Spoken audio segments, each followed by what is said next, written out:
बोलो देवादिदेव 1008 श्री भगवान महावीर स्वामी की जय जय जय। अहिंसा परमो धर्म की जय जय जय। परम पूज आचार्य गुरुवर श्री विद्यासागर जी महाराज राज की जय जय जय। परम पूज्य मुनि श्री प्रमाण सागर जी महाराज की जय जय जय। परम पूज्य एक मुनि श्री अरहत सागर जी महाराज की जय जय जय। नमोस्तु गुरुदेव। भगवान के मंदिर में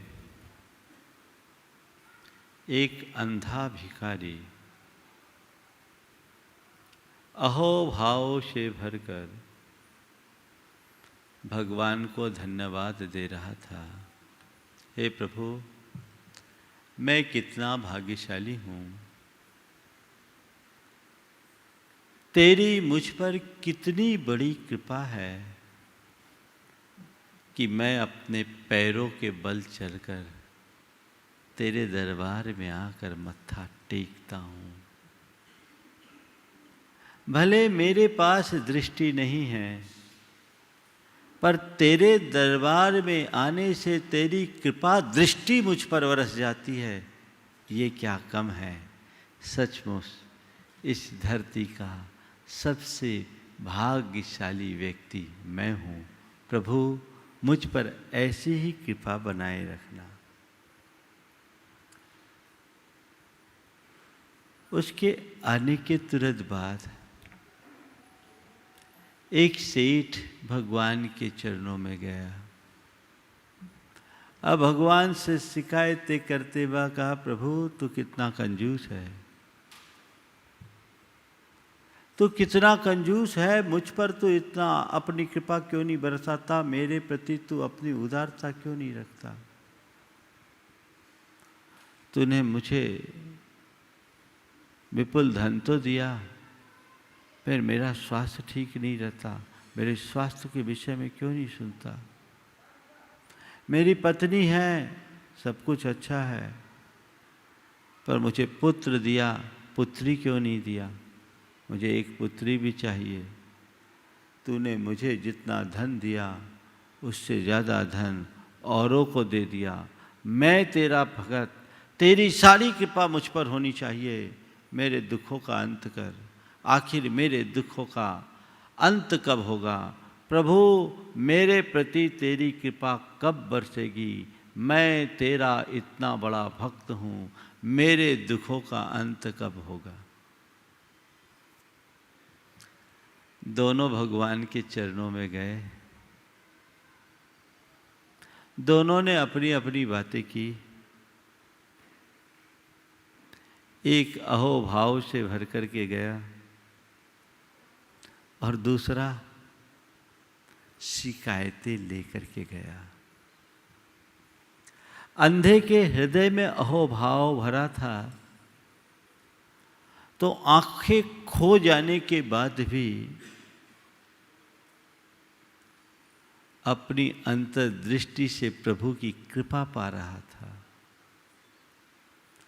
और सेठ वाले के पास सब कुछ था, फिर भी अपनी नकारात्मक दृष्टि के कारण उनका सुख नहीं भोग पा रहा था।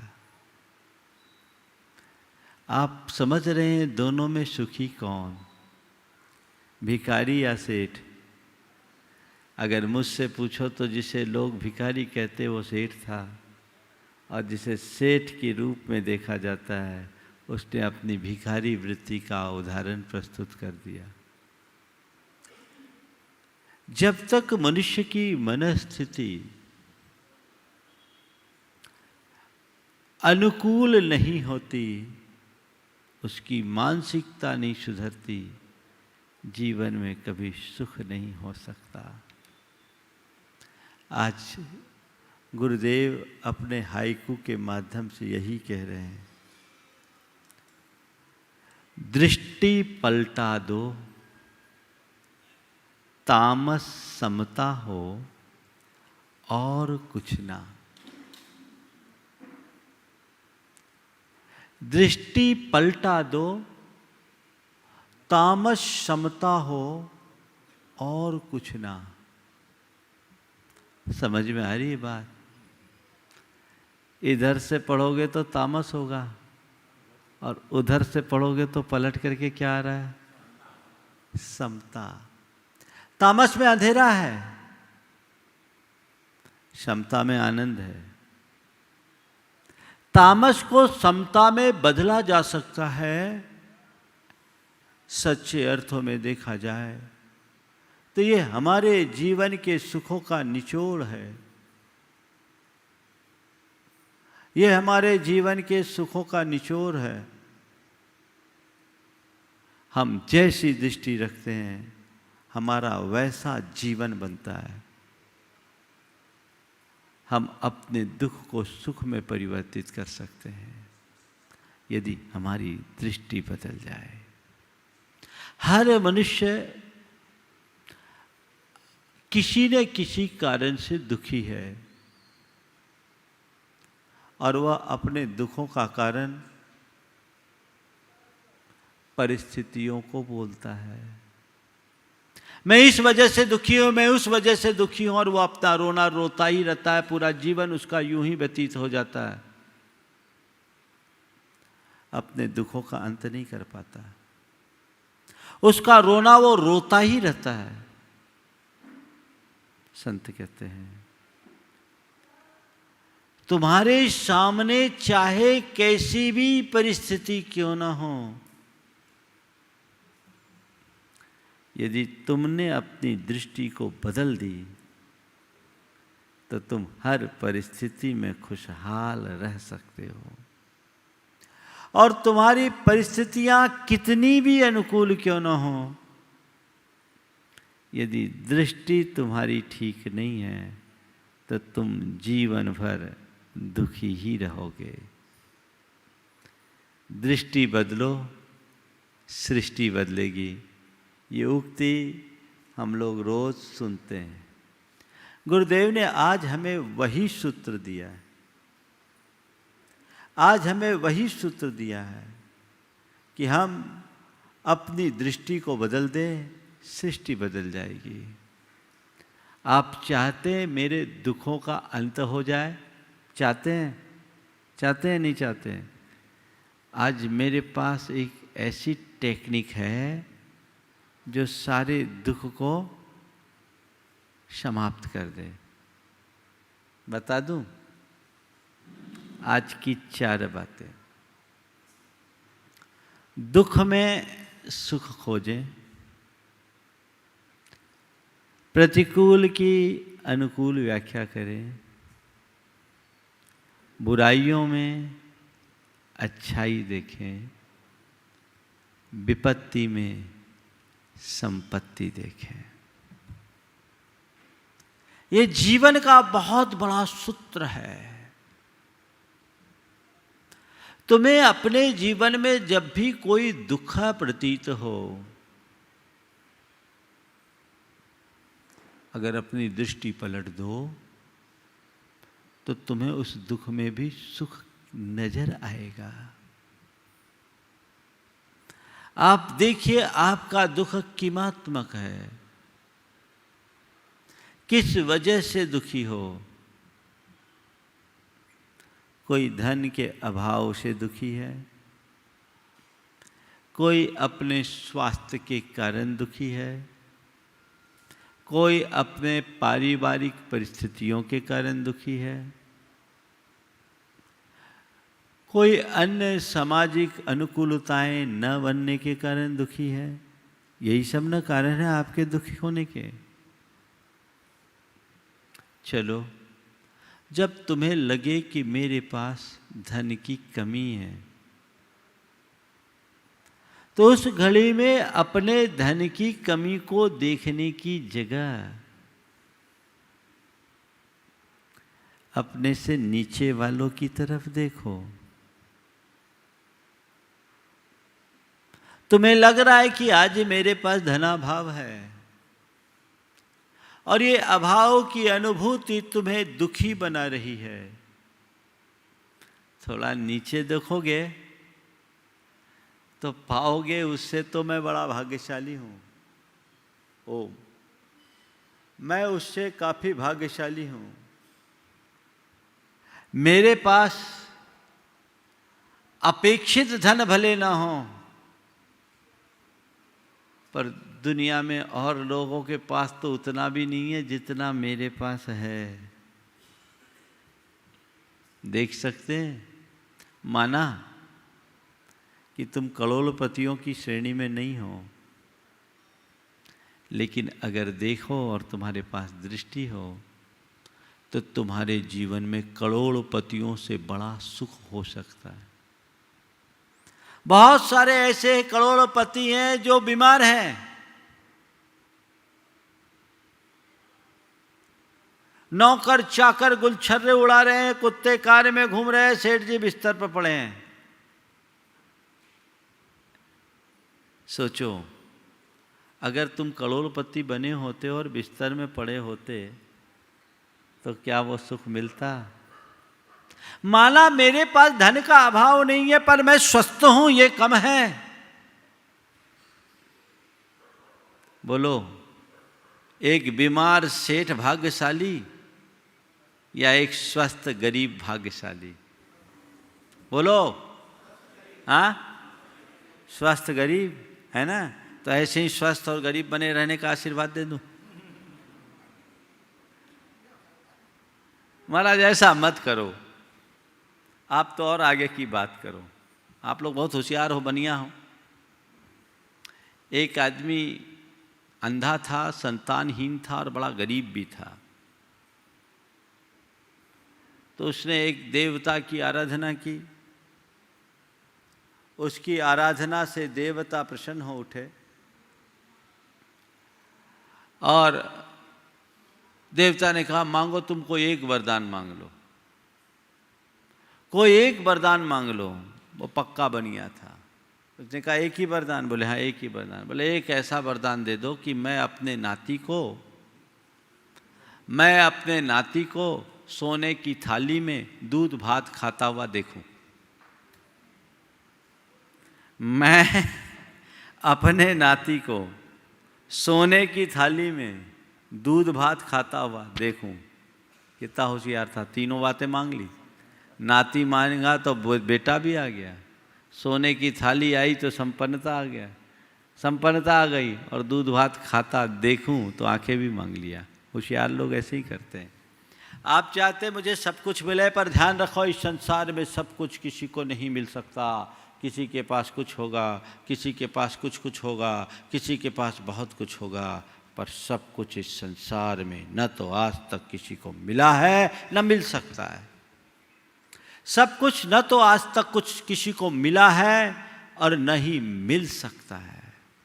जो तुम्हारे पास है उतने में तुम संतोष रखोगे तो थोड़ा पाकर के भी तुम बड़े सुखी होगे, और यदि उसका संतोष तुम्हारे पास नहीं है तो बहुत कुछ पा करके भी दुखी होगे।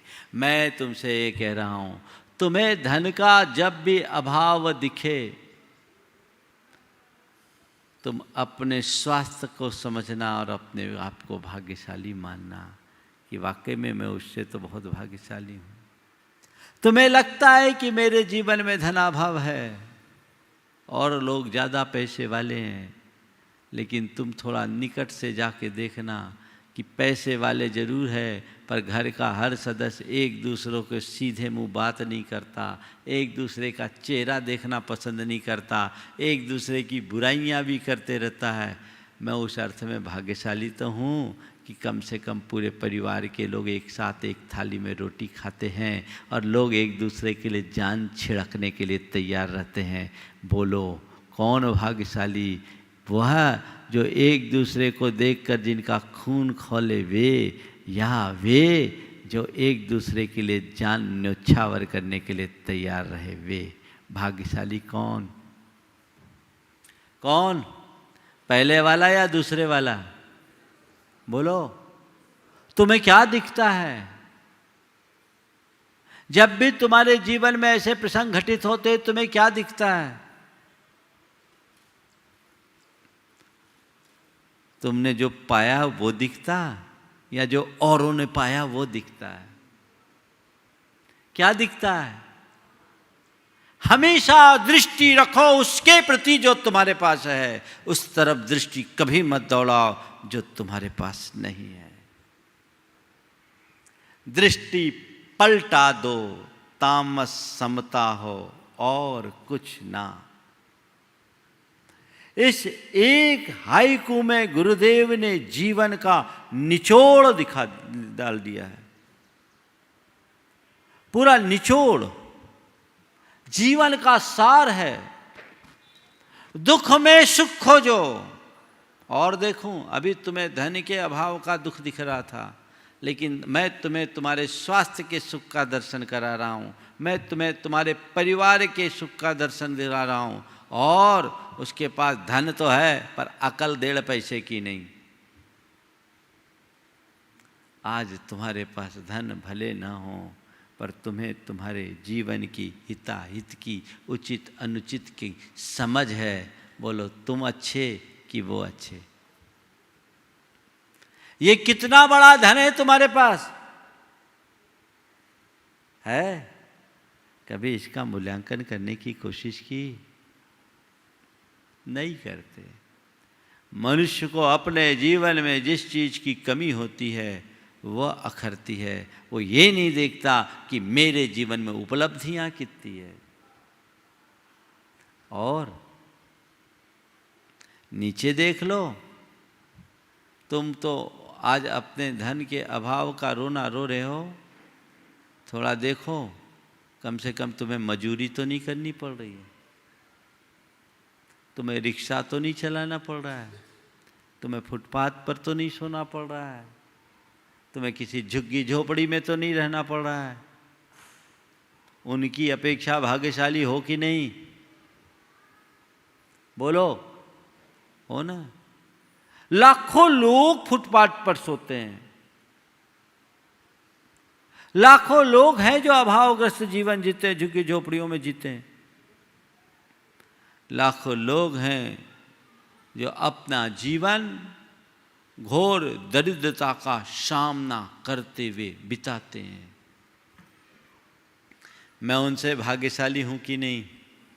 बोलो तो बोलो, धन के अभाव का दुख अब तुम्हें कभी खलेगा? बोलो, हाँ खलेगा? अभी पहले ये बताओ, आज तक खलता था कि नहीं? खलता तो होगा। आज से दृष्टि पलटा दो, तामस समता हो और कुछ ना। बस इतना ही उपदेश। मुझे सकारात्मकता से देखना है। ऐसा तो किसी के बस का नहीं है कि कुछ बुरा घटे ही ना, है क्या? महापुरुषों के जीवन में भी दुप्रसंग घट जाते हैं। हमारे तुम्हारे सबके जीवन में बुराइयां घट सकती है। अब मुझे उसमें अच्छाई देखना है। बुराई किस तरीके की? कोई नुकसान हो गया,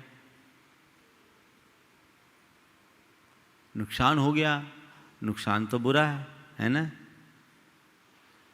नुकसान बुरा है निश्चित। सामान्य व्यक्ति थोड़े से नुकसान से बहुत ज़्यादा दुखी होता है, और समझदार व्यक्ति बड़े बड़े नुकसान से भी नसीहत ले लेता है।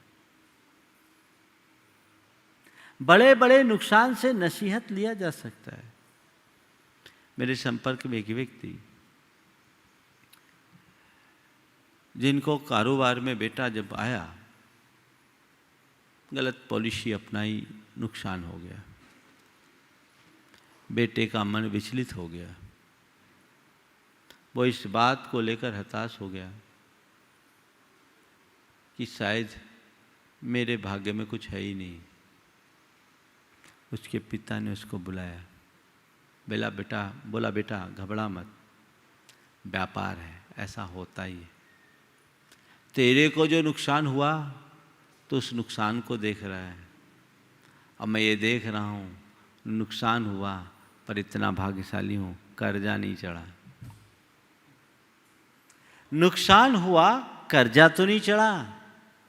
अगर हम समय रहते नहीं संभलते और यही स्थिति होती, गड्ढा बढ़ता जाता और नुकसान बड़ा हो जाता तो शायद हम उसकी भरपाई करने में भी समर्थ नहीं होते। कम से कम इतने भाग्यशाली तो हैं कि नुकसान हुआ पर उतना नहीं हुआ। आप ऐसा सोच सकते हैं, कर्ज नहीं चढ़ा। लेकिन लोग हैं, नुकसान होने की बात तो जाने दो, फायदा कम हो तो उसे नुकसान गिनने लगते हैं।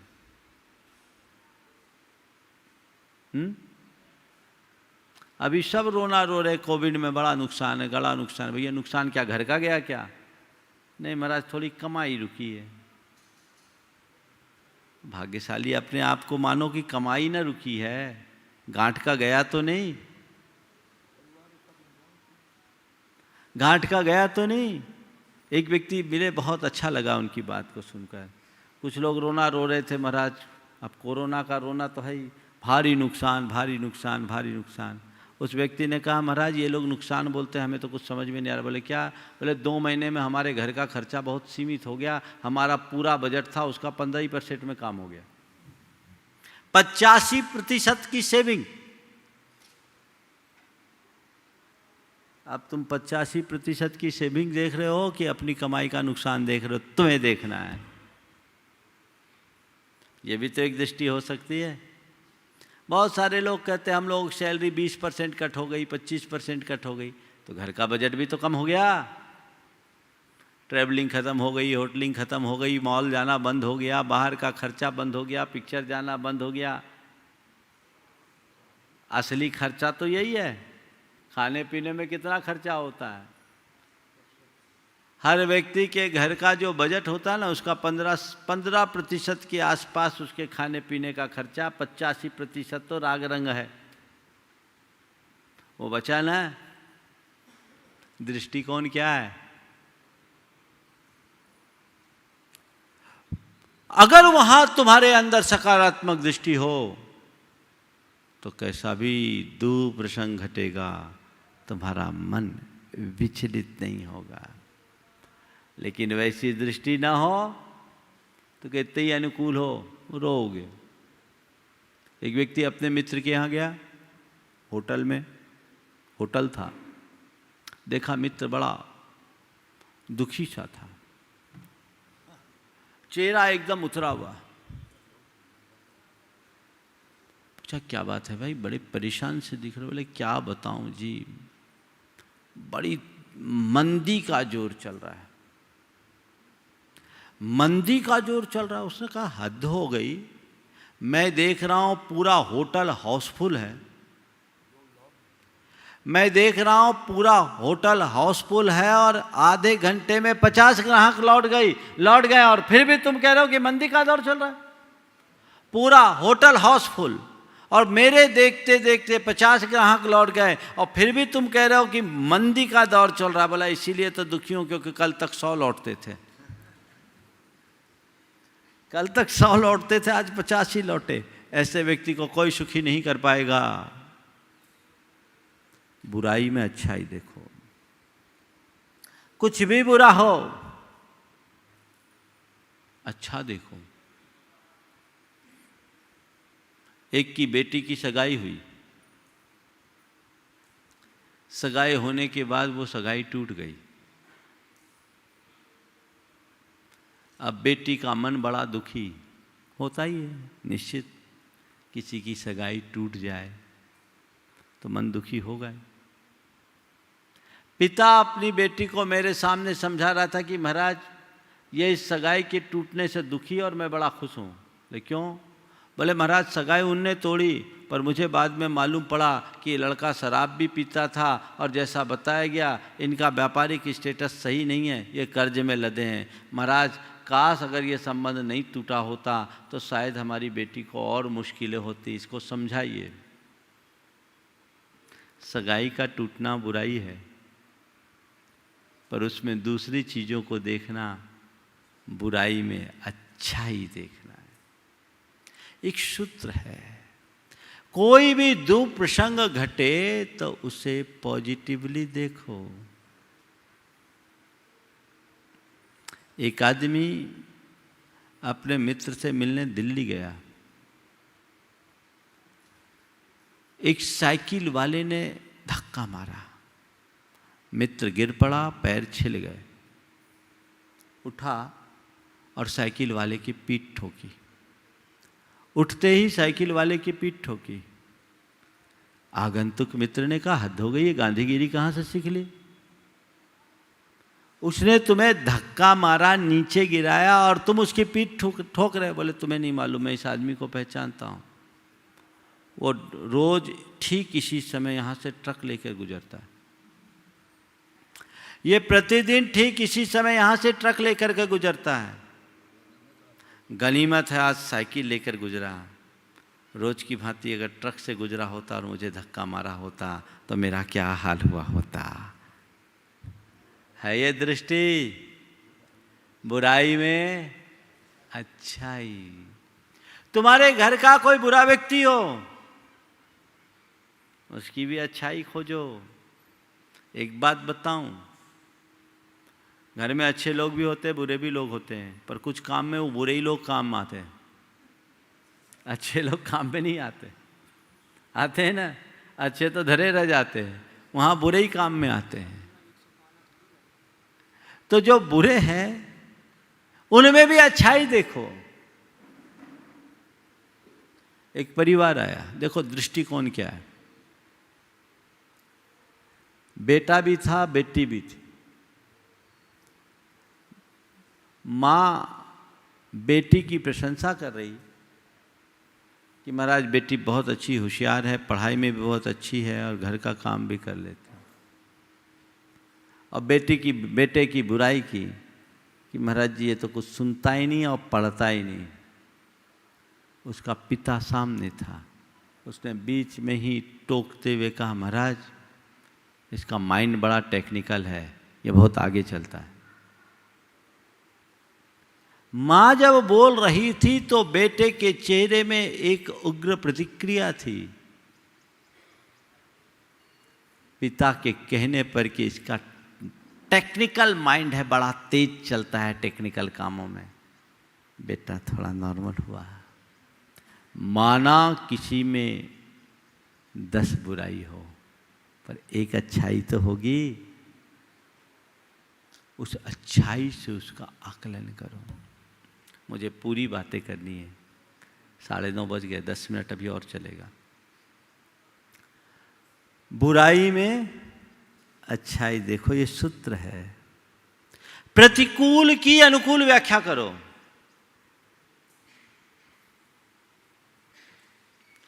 जब भी तुम्हारे सामने कुछ एडवर्स हो जाए, विपरीत हो जाए, प्रतिकूल हो जाए, तो उसकी व्याख्या अनुकूल करना सीखो। अगर ये दृष्टि तुम्हारे अंदर घटित हो गई तो तुम कभी दुखी नहीं हो सकते। प्रतिकूल की अनुकूल व्याख्या। पंडित जगन मोहन लाल जी ने एक घटना सुनाई थी। जब यहाँ हमारा चातुर्मास था तब उन्होंने वो घटना सुनाई। रीवा में, आप लोगों को भी ये घटना शायद याद हो, लेकिन आज के संदर्भ में समझने लायक है। पहले भी मैंने कई बार सुनाया, पर कटनी से संबद्ध है इसलिए ही सुना तो और भी सकता था। रीवा में कुछ धर्म विद्वेषी लोग जैनियों के विमान यात्रा का विरोध करते थे, विमान नहीं निकलने देते थे। जैन समाज के लोगों ने रीवा महाराज से बातचीत करके विमान निकालने की अनुमति ली। विमान निकालने की अनुमति ली, रीवा स्टेट ने अनुमति दे दी। इलाके भर के लोगों ने तय किया, पूरा विंध्य महाकौशल के क्षेत्र की समाज ने, कि इस वर्ष हम लोग अपनी महावीर जयंती रीवा में ही मनाएंगे। पूरे अंचल के लोग वहाँ एकत्रित हुए, पर धर्म विद्वेषी लोगों को ये बात नागवार गुजरी। चूँकि राजा आज्ञा प्राप्त थी इसलिए सीधे तो कुछ नहीं बोल पाए, पर विरोध में उनने पूरा मार्केट बंद कर दिया। आप थोड़ा सोचो, महावीर जयंती के अवसर पर भगवान महावीर का विमान निकले और उसके विरोध में मार्केट बंद हो, कैसी परिस्थिति है। पंडित जी ने बताया कि महाराज मैं वहाँ पहुँचा मुख्य वक्ता की हैसियत से, और जैसे ही मैं खड़ा हुआ मुझे मेरे गुरु की बात याद आ गई कि जब परिस्थितियां प्रतिकूल हो तो उसकी व्याख्या अनुकूल कर लो। जब परिस्थितियां प्रतिकूल हो तो व्याख्या अनुकूल कर लो। उन्होंने अपना वक्तव्य कुछ इस प्रकार से दिया। भगवान महावीर की जयंती पूरे विश्व में मनाई जाती है। सारे विश्व में जहाँ जहाँ भगवान महावीर के अनुयायी हैं सभी महावीर जयंती मनाते हैं, पर आज रीवा में जैसी महावीर जयंती मनी वैसी न तो विश्व में कहीं मनी है, न मन सकती है, न भूतो न भविष्यति। अपनी बात को जारी रखते हुए पंडित जी ने कहा कि आज तक जहाँ भी महावीर जयंती मनाई जाती है वहाँ केवल जैन ही अपने प्रतिष्ठान बंद रखते हैं, पर रीवा का ये इतिहास की पहली घटना है, रीवा के इतिहास की पहली घटना है कि जन जन ने अपने प्रतिष्ठान बंद करके भगवान महावीर जयंती के उत्सव में अपने आप को सम्मिलित किया है। ये मैसेज गया, लोगों ने कहा भैया इनने तो उल्टा समझ लिया, पूरा मार्केट खुल गया। ये क्या है? प्रतिकूल की अनुकूल व्याख्या। जब भी तुम्हारे सामने ऐसे प्रतिकूल प्रसंग आए, अपना एंगल चेंज करो, दृष्टिकोण बदलो और उसकी व्याख्या अनुकूल करना शुरू कर दो। जीवन में आनंद और आनंद ही होगा। फिर कुछ कहने और करने की आवश्यकता शेष नहीं रहेगी। तो प्रतिकूल की अनुकूल व्याख्या करना सीखें, ये सूत्र है और आप बहुत इसमें समझदार हो इसकी व्याख्या करने में। मैं ज़्यादा नहीं बोलूँगा, मेरा समय हो रहा है। आखिरी, विपत्ति में संपत्ति देखें। विपत्ति में संपत्ति, निश्चित विपत्तियाँ आती है तो हमें चारों खाने चित्त कर देती, लेकिन कितनी भी बड़ी विपत्तियां हैं, जो खो गया उसे मत देखो, जो बच गया उसे देखने की कोशिश करो। आप क्या करते हैं? जो खोता है उसे रोते हो या बचता है उसका संतोष करते हो? खोए पर रोने वाले जीवन में कुछ नहीं कर पाएंगे, और बचे का संतोष मनाने वाले का कुछ नहीं बिगड़ेगा। क्या चाहते हो? चाहते हो मेरा कुछ ना बिगड़े? तो जो बचा है उसमें संतोष रखने की कला विकसित करो। एक आदमी ने अपना मकान बनाया, हफ्ते भर बाद उसे अपने मकान में प्रवेश करना था। हफ्ते भर बाद मकान में प्रवेश करना था कि अचानक मकान में आग लग गई। लाखों रुपए की लागत से उसने मकान बनाया और उसके सपनों का महल धू धू करके जल गया, राख में बदल गया। जिसने भी सुना उन्हें बहुत दुख हुआ। लोगों ने अपनी तरफ से सांत्वना और सहानुभूति देना चाहा, पर उस व्यक्ति ने जो बात कही बहुत ध्यान देने लायक। कहा, मैं बड़ा शुक्रगुजार हूँ भगवान का, मैं बड़ा शुक्रगुजार हूँ भगवान का। आज से 1 हफ्ते बाद मुझे इस मकान में प्रवेश करना था। गनीमत है आग आज लग गई, अगर हफ्ते भर बाद लगी होती तो मकान के साथ मेरा परिवार भी स्वाहा हो गया होता। मकान तो फिर बन सकता है, परिवार दोबारा खड़ा नहीं हो सकता। उसके मन में क्या आया? मकान के खोने का दुख नहीं था, परिवार के बच जाने का सुख था।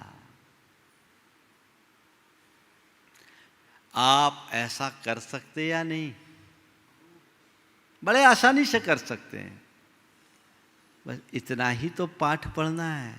दृष्टि पलटा दो, तामस समता हो और कुछ ना। बस इतनी सी सोच अगर बन गई तो हमारा जीवन धन्य होगा।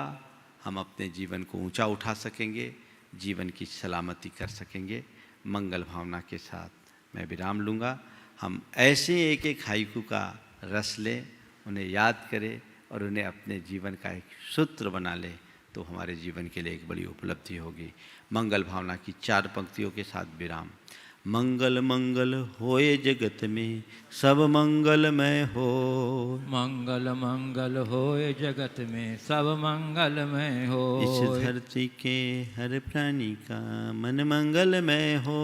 इस धरती के हर प्राणी का मन मंगलमय हो। मंगलमय हो प्रातः हमारा, रात सुमंगल हो। मंगलमय हो प्रात हमारा, रात सुमंगल हो। जीवन के हर पल हर क्षण की बात सुमंगल हो। जीवन के हर क्षण हर पल की बात सुमंगल हो। घर घर में मंगल छा जावे, जन जन मंगल हो। घर घर में मंगल छा जावे, जन जन मंगल हो। इस धरती का कण कण पावन ओ मंगलमय हो। इस धरती का कण कण पावन ओ मंगलमय हो। सब जग में मंगल मंगल होए, जगत में सब मंगलमय हो। मंगल मंगल होए जगत में सब मंगलमय हो। इस धरती के हर प्राणी का मन मंगलमय हो। इस धरती के हर प्राणी का मन मंगलमय हो। सब जग में मंगल बढ़े, सब जग में मंगल बढ़े।